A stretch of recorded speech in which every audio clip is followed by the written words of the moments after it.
नमस्कार, मैं रोहित कुमार और आप देख रहे हैं इंसाफ एक्सप्रेस। आज हम जिस ऑफिस की बात कर रहे हैं, सबसे पहले आज हम सारे ऑफिसेस जो अभी तक हम बात कर चुके हैं उनके बारे में एक चीज़ मैं आपको क्लियर करना चाहता हूं कि ये सब ऑफिस कंसल्टेंसी लाइसेंस लेकर काम कर रहे हैं या आइल्ट्स का लाइसेंस लेकर काम कर रहे हैं मोहाली में। तो सबसे पहले तो सरकार को ही मैं दोष देना चाहूँगा। जो यहाँ का शहरी जो प्रशासन है, यहाँ का मोहाली का प्रशासन है या पुलिस प्रशासन है, उनका आप कार्यप्रणाली देखिए कि ये लोग जो हैं ये सरेआम वर्क परमिट का काम करते हैं। इनको कंसल्टेंसी लाइसेंस दे दिए जाते हैं। इनके बारे में किसी भी तरह की कोई जानकारी बार बार एकत्रित नहीं की जाती। लोग आते हैं, अपना सब कुछ लुटवा के मोहाली से चले जाते हैं और पुलिस हमेशा की तरह मुखदर्शक बनी इनको देखती रहती है।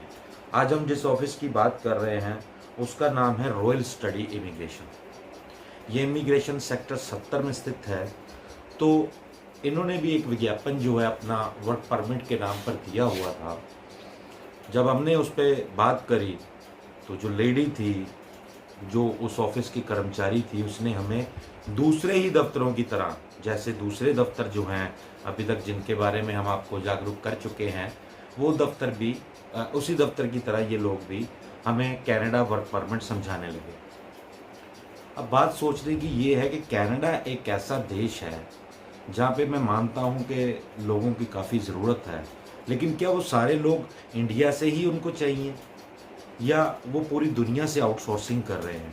लेकिन मुझे लगता है कि सिर्फ मोहाली, जलंधर, लुधियाना, दिल्ली, ये 4 इंडिया के ऐसे देश हैं, शहर हैं सॉरी, जहाँ से मुझे लग रहा है कि कनाडा और ऑस्ट्रेलिया को इन 4 शहरों से ही लोगों की ज़रूरत है। सिर्फ इंडिया के लोगों की ज़रूरत है, उनको कहीं से कोई बंदे नहीं चाहिए। ये लोग स्टूडेंट वीज़ा के नाम पे अपने एड्स देते हैं कि हम स्टूडेंट वीज़ा आपका लगवा देंगे। ये लोग जो झूठ के पलंदे के सिवा कुछ भी नहीं है, जो वर्क परमिट के नाम पे अपना गोरख धंधा जमाए बैठे हैं, ये लोग किस तरीके से जो बच्चे हैं जो स्टूडेंट बेसिस पे जाना चाहते हैं, क्या उनकी ज़िंदगी बर्बाद नहीं कर देते होंगे ये?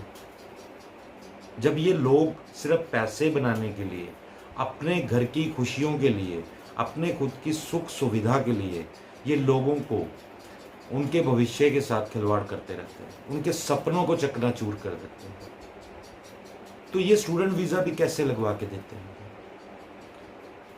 इन पे विश्वास मत कीजिए। अभी आप ये एड्स देख रहे हैं, ये रॉयल स्टडी इमिग्रेशन ऑफिस की ऐड है। हम आगे इनकी आपको रिकॉर्डिंग भी सुनाएंगे कि यहाँ पे काम करने वाली जो लड़की है उसने हमें किस तरीके से काम समझाया। हम बार बार अपनी हर वीडियो में कहते हैं कि हमारा काम सिर्फ जागरूक करना है। पुलिस पे ना तो हमें विश्वास है, एक पत्रकार होने के नाते हमें पुलिस पे बिल्कुल भी विश्वास नहीं है, इसलिए हमने आपको ही जागरूक करने का बेड़ा जो है वो उठाया है। जागरूक करना हमारा फ़र्ज़ है। आप जागरूक होते हैं तो ठीक है, नहीं होते तो आप इनके किसी भी झांसे में आ सकते हैं। आप पुलिस स्टेशन में जाइए, इनके ऑफिस के बारे में जानकारी लीजिए।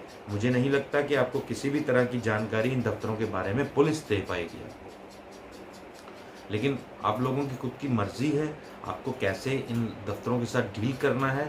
लेकिन हमारी जांच में रॉयल स्टडी इमिग्रेशन ऑफिस भी बिना लाइसेंस, बिना ministry of external affair license के ही वर्क परमिट का गोरख धंधा करने वालों के एक भीड़ में शामिल है।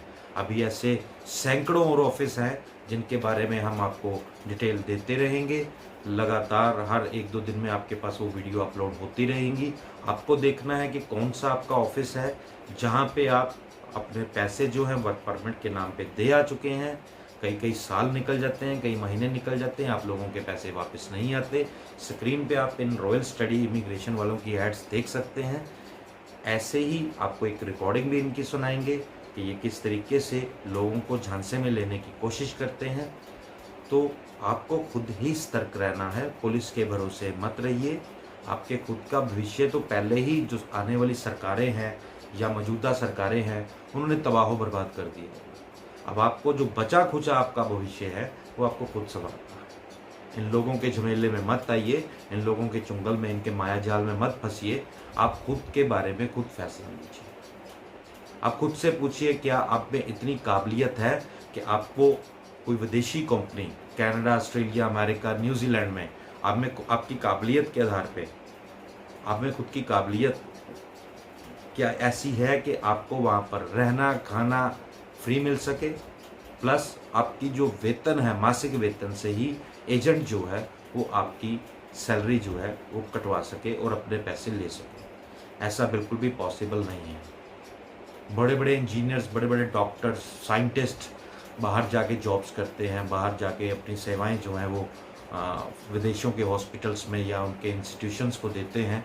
तो उनको तो कभी ऐसा किसी ने कोई मौका नहीं दिया कि आप हमारे पास आइए, हम आपकी सैलरी में से सारे पैसे काट लेंगे, वीज़ा हाथों हाथ आपको 45 दिन में मिल जाएगा। ऐसा कुछ नहीं है मेरे भाइयों, ये सिर्फ आपका एक भ्रम है। और ये भ्रम जो है पुलिस की ही वजह से आज समाज में फैल चुका है। पुलिस का इनके खिलाफ कार्रवाई ना करना इन लोगों को फलने फूलने में मदद करना। आप इनसे सतर्क रहिए। आप रिकॉर्डिंग सुनिए, इनका ऑडियो रिकॉर्डिंग सुनिए कि किस तरीके से ये आपको एक झांसे में लेते हैं और आपको वर्गला के विदेश में नौकरी दिलाने की बात करते हैं।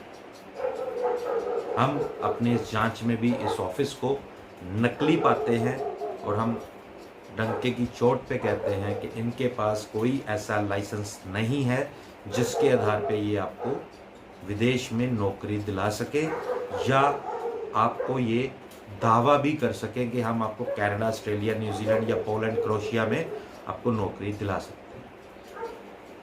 धन्यवाद। जय हिंद। हेलो। हाँ जी, हाँ जी, good morning ma'am. Very good morning जी। Ma'am, are you from Royal Study ना? आप कौन से? I am from Jinesh from Kerala, Malappuram. Okay, तो आपकी बट वो ये नंबर तो सर पंजाब का है। आपका नंबर पंजाब का शो हो रहा है मुझे। पता नहीं मैम इसका ओके ओके ओके, हाँ जी बोलो। तो मैम आपका एडवर्टाइजमेंट देखा था मेरे को ना, कहाँ पे? फेसबुक पे। फेसबुक पे? जी जी। पर मैंने आज तो डाली नहीं, मैंने तो काफी दिन हो गए, 4-5 शायद दिन मैं पहले। आपको बता देता हूँ एक सेकंड, ओके। क्योंकि मैं रात देख के फोन करा था तो फोन नहीं पिक करा किसी ने। अच्छा अच्छा, एक्चुअली सर रात को नहीं ना, हम 5:30 बजे के बीच बीच फोन पिक कर सकते ओके हैं ना। Okay okay, I am sorry ma'am, हाँ सॉरी। जी, आपकी 4 मिस कॉल्स आई हुई थी। जी जी, मैं आपको एक सेकंड बता रहा मैम। ओके ओके, कोई बात नहीं। एजुकेशन इसमें मैटर नहीं करती वैसे, कि अगर पढ़ेंगे तो कभी भी क्या, नहीं पढ़ेंगे तो कभी तो पास। बात तो किसी लोगों की हो जाती है कि यार ये क्या हो रहा है।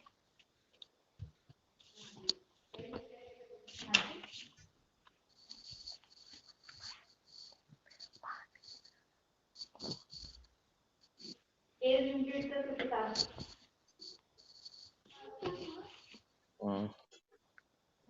मैम मेरे को मिल नहीं रहा, आई थिंक 5 days अगो था लिखा हुआ, 5 दिन पहले का था। ओके ओके ओके, जी ठीक जी है जी जी। जी। आप कहाँ से, मतलब केरला से ही हो आप? केरला मलापुरम।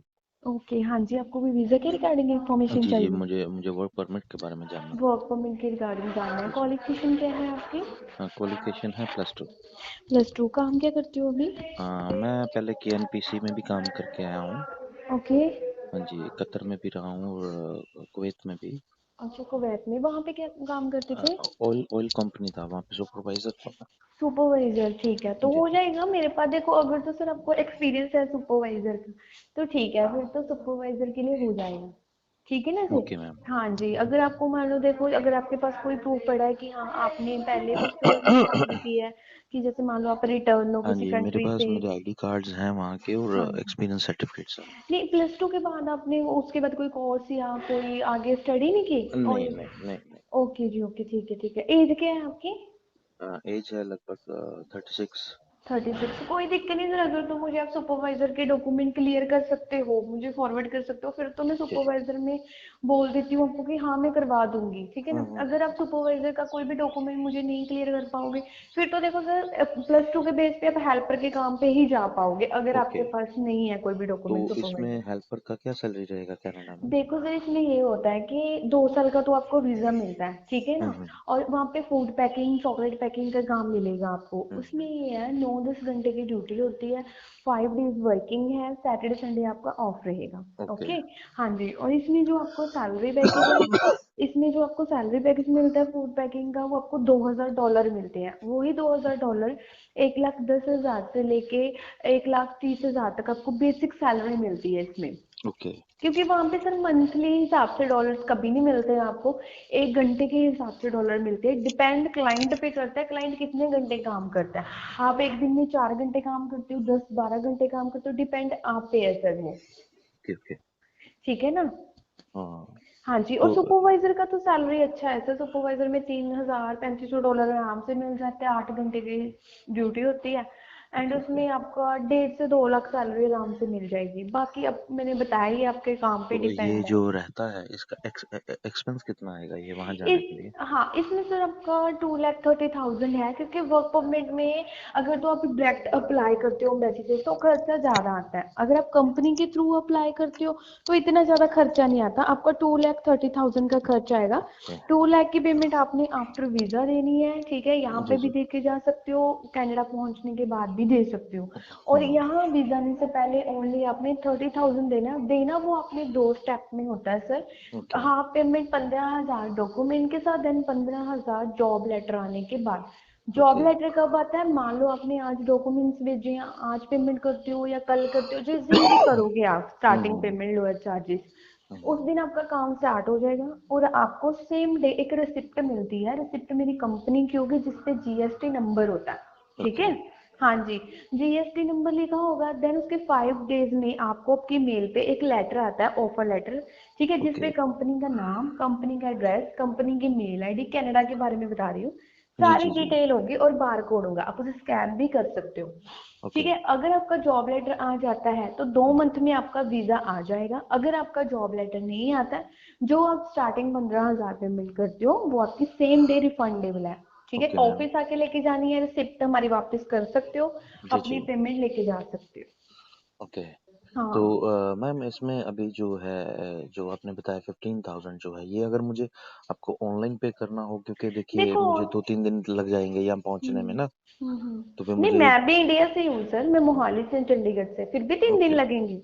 मैम मल्लापुरम यहाँ से बाय एयर नहीं आया जाएगा अच्छा ना? अच्छा अच्छा, हाँ जी जी। पहले कुछ हमें ट्रेन लेके कुछ चेन्नई जाना इंडिया पड़ेगा। में, कुछ आपके side Kerala Maharashtra side Covid की प्रॉब्लम भी बहुत जी ज्यादा जी है जी सर, जी है जी। ना।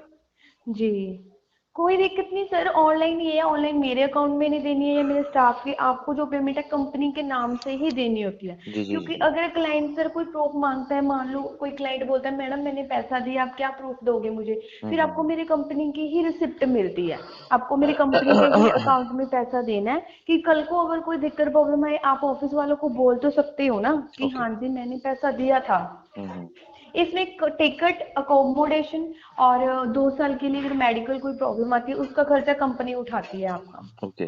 तो मैम रहना खाना जैसे आपने बोला वहाँ पे फ्री है, तो खाना क्या मतलब 3 टाइम रहता है या 2 टाइम रहता है? नहीं नहीं सर, 3 टाइम रहेगा, 2 टाइम ओके। क्यों ओके। रहेगा। वो कंपनी पर सर, पता क्या, पहले वो कुछ नहीं देते थे, हम्म। ओनली ओनली वहाँ पे मेडिकल प्रॉब्लम फ्री थी, मतलब कि मेडिकल का खर्चा कंपनी उठा दी। अभी कोविड के कारण ना कुछ तो क्लाइंट भी इतना पैसा नहीं पे कर सकते हैं, ठीक है ना, क्योंकि हम्म। पहले हमारा अभी काम स्टार्ट हुआ है, क्लाइंट भी इतना पैसा नहीं पे करते हैं। तो हम्म। इसके कारण कंपनी ने टिकट और अकोमोडेशन उनको 2 साल के लिए फ्री देन को दिया। हाँ, 2 साल के बाद हम्म। आप वहाँ पे आगे काम करना चाहते हो, फिर आप अपना खर्चा खुद उठाओगे, क्योंकि सर 2 साल में आप इतना तो कमा ही लोगे कि जी वहां जी जी। रहने का खर्चा उठा सकते हो आप, ठीक है ना। ठीक है मैम। तो मैम क्या शहर का क्या नाम बताया था आपने?